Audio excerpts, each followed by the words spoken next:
Bienvenue la famille madridista, on se retrouve pour une nouvelle vidéo sur l'actualité Real Madrid, le reproche de Lucas Vázquez à Vinicius, Arda Güler, j'ai eu une saison difficile. La raison pour laquelle Brahim a choisi le Maroc, je dois t'arrêter, les détails du combat entre Mingueza et Vinicius. La dernière surprise que pourrait trouver le Real Madrid avec Mbappé.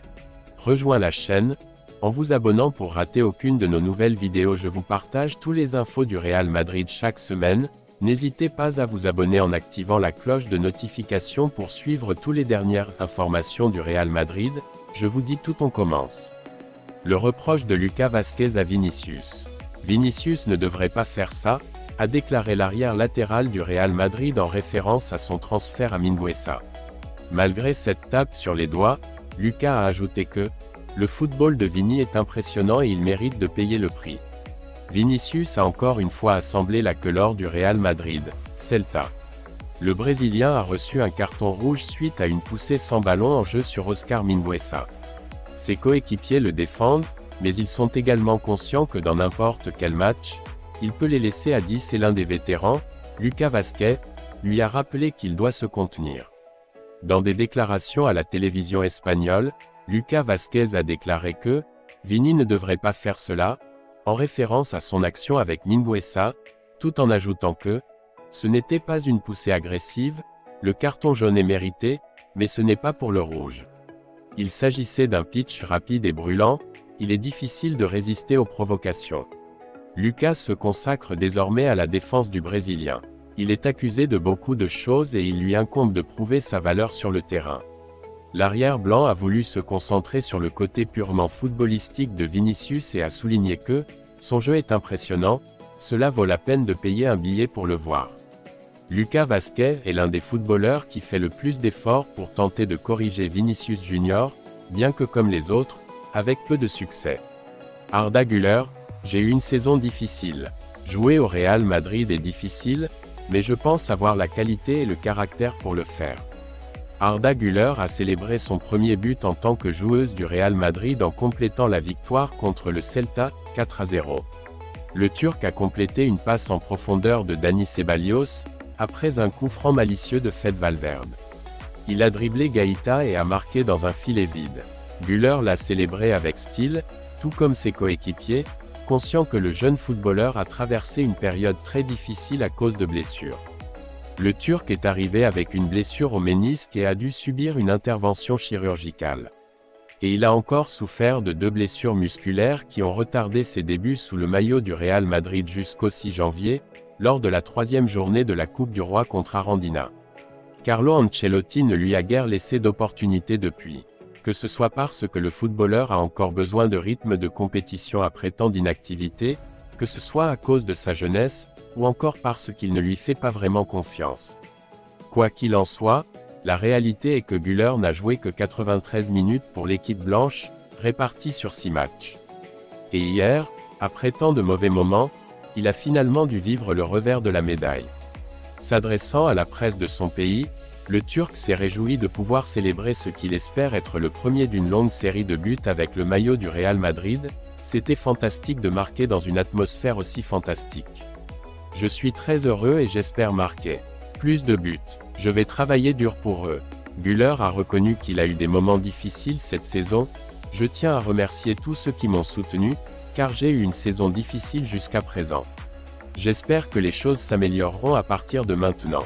Le Turc a nié avoir envisagé de quitter le Real Madrid malgré les quelques opportunités qu'Ancelotti lui a offertes. Je suis très heureux d'être au Real Madrid. C'est le meilleur club du monde et, même si c'est difficile, je pense avoir qualité et caractère pour le surmonter. Comme je l'ai dit, j'espère que de meilleures choses se produiront. Le jeune attaquant a raconté son premier but en tant que joueur du Real Madrid. J'ai vu qu'il perdait sa position dans le face-à-face. Le gardien était devant, j'ai donc passé le ballon à ma droite et j'ai tiré. Heureusement, c'était un but. La raison pour laquelle Brahim a choisi le Maroc.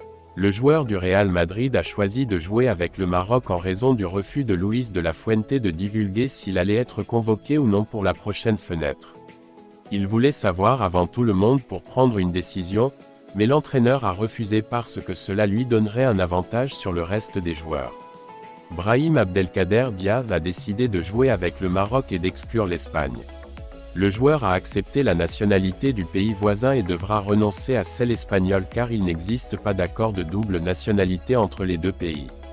Brahim aurait choisi de jouer avec l'équipe marocaine car il n'a pas reçu de garantie d'être rappelé par Luis de la Fuente, selon AS, alors qu'il en avait une de la part de l'entraîneur marocain Walid Regragui. Brahim a demandé la nationalité marocaine en se basant sur le fait que sa grand-mère paternelle est originaire de là-bas, tandis que son père est originaire de Melilla et sa mère de Malaga. Le Maroc le lui a accordé, il sera donc désormais étranger dans la Ligue espagnole, mais sans occuper une position non européenne grâce au traité de Cotonou qui englobe 78 pays membres de l'Association des États d'Afrique, des Caraïbes et du Pacifique, et permet aux équipes de recruter des joueurs de ces pays sans qu'ils occupent une position hors UE et parmi eux se trouve le Maroc. Il est déjà un joueur étranger. Avec sa nationalité en poche, Brahim voulait savoir s'il serait convoqué par Luis de la Fuente pour la prochaine fenêtre de sélection au cours de laquelle l'Espagne disputera 2 matchs de préparation à l'Euro contre la Colombie, le 22 au Stade de Londres, et contre le Brésil, au Santiago Bernabéu le 26. L'attaquant madrilène n'a jamais joué avec l'équipe senior espagnole, même s'il a disputé un match amical avec l'équipe U21 contre la Lituanie en 2021. L'entraîneur espagnol a refusé de fournir aux joueurs les informations qu'il demandait et la RFEF l'a exhorté à attendre la liste comme le reste des joueurs. De la Fuente n'a pas accepté le chantage consistant à lui dire seulement s'il allait être appelé ou non, ce qui a amené le Madrilène à accepter la proposition marocaine et à devenir désormais son joueur à toutes fins utiles. Une décision que le Real Madrid respecte, car elle n'affecte en rien la relation qu'il entretient avec le joueur, même s'il doit désormais être enregistré comme étranger. Je dois t'arrêter, les détails du combat entre Mingueza et Vinicius. Mingueza a attrapé Vinicius par le maillot pour l'arrêter et le Brésilien a répondu avec une poussée. Lucas Vázquez est également intervenu et l'ex-Azulgrana s'est défendu, « Je te parle bien ». Oscar Mingueza a vécu l'un des moments les plus tendus de Madrid-Celta. L'ancien joueur du Barça a arrêté Vinicius en lui attrapant son maillot alors qu'il l'avait déjà dépassé et l'action n'a pas plu à l'attaquant brésilien. Vinicius a déjà lutté de la même manière contre Leipzig et, comme hier, n'a vu que le carton jaune. Cette fois, la poussée du Brésilien vers Mingueza a été suivie d'une conversation. L'ex-Azulgrana s'est toujours montré conciliant et disposé à réduire la situation. « Je dois t'arrêter, lui a rappelé Mingueza, qui a opté pour une action qui lui a permis d'arrêter Vinicius et l'a fait sans risque de blessure. Mais Vinicius n'a pas accepté les explications et c'est à ce moment-là que Lucas Vázquez est intervenu, poussant et défiant Mingueza. Loin de s'énerver, Mingueza a gardé son calme et a dit au Galicien « Je te parle bien, je te parle bien ». Une séquence désagréable que Mingueza a endurée stoïquement sans perdre le contrôle, malgré les provocations de Vázquez. Un autre match dans lequel Vinicius a reçu un carton rouge et a reçu le soutien de ses coéquipiers. Cependant, après le match, Lucas Vázquez, curieusement le joueur qui s'est retrouvé le plus en difficulté après l'action de Mingueza, a rappelé à Vinicius qu'il devait se contenir. La dernière surprise que pourrait trouver le Real Madrid avec Mbappé. La signature de l'attaquant français pourrait coûter plus cher à l'équipe blanche que prévu. L'avenir de Kylian Mbappé continue de faire l'actualité. Et il ne cessera de le faire jusqu'à ce que l'attaquant français révèle où il jouera la saison prochaine. Tout indique que Florentino Pérez pourra enfin l'emmener au Real Madrid après 3 tentatives infructueuses. C'est ce que croit le président de la Liga lui-même, Javier Tebas, et il n'hésite pas à rendre publiques ses impressions. Au club blanc, la prudence reste de mise après ce qui s'est passé en 2022, lorsque sa signature était déjà en bonne voie en échange de 200 millions et que Mbappé a fini par renouveler au PSG.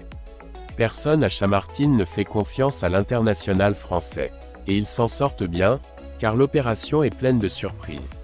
Le dernier a été révélé par David Alvarez dans El País. Sur la base de ces informations, Mbappé se serait engagé auprès du PSG à lui verser une partie de la prime de transfert qu'il recevra de sa prochaine équipe pour être arrivé avec la lettre de liberté. Le pacte trouve son origine dans les négociations ardues qui ont eu lieu lors de son dernier renouvellement. Ensuite, Le PSG l'a couvert d'or en échange d'un engagement à laisser un minimum de 150 millions le jour de son départ de l'entité parisienne. Autrement dit, Mbappé toucherait 72 millions de jetons annuels et 2 primes de fidélité de 80 millions chacune à recevoir à la fin de la saison 2022 à 2023 et après la campagne en cours. L'attaquant français a rompu ce pacte cet été, en annonçant par écrit à la direction du club parisien qu'il n'allait pas réaliser la deuxième saison facultative qu'il avait signée. Cela signifiait que le PSG perdrait le joueur le 30 juin sans voir un centime. Le PSG a retiré le joueur de l'équipe et l'a menacé d'une saison blanche si une solution satisfaisante n'était pas trouvée pour toutes les parties. Et il y a eu de la fumée blanche après que le footballeur a refusé de rejoindre Al Hilal, qui a mis 300 millions sur la table. Mbappé a accepté de renoncer aux 80 millions de primes de fidélité et de verser au club parisien une partie de la prime de transfert qu'il a reçue de son prochain équipe. Le chiffre n'a pas été révélé, mais il devrait être d'environ 70 millions qui, ajoutés aux 80 que le PSG économisera, seraient ces 150 qu'il a acceptés en 2022 comme transfert. Qu'est-ce que cela signifie en termes madrilènes? Eh bien, il est possible que le Real Madrid doive mettre sur la table quelque chose de plus que les 120 kilos qu'il avait négocié comme prime de transfert avec la mairie.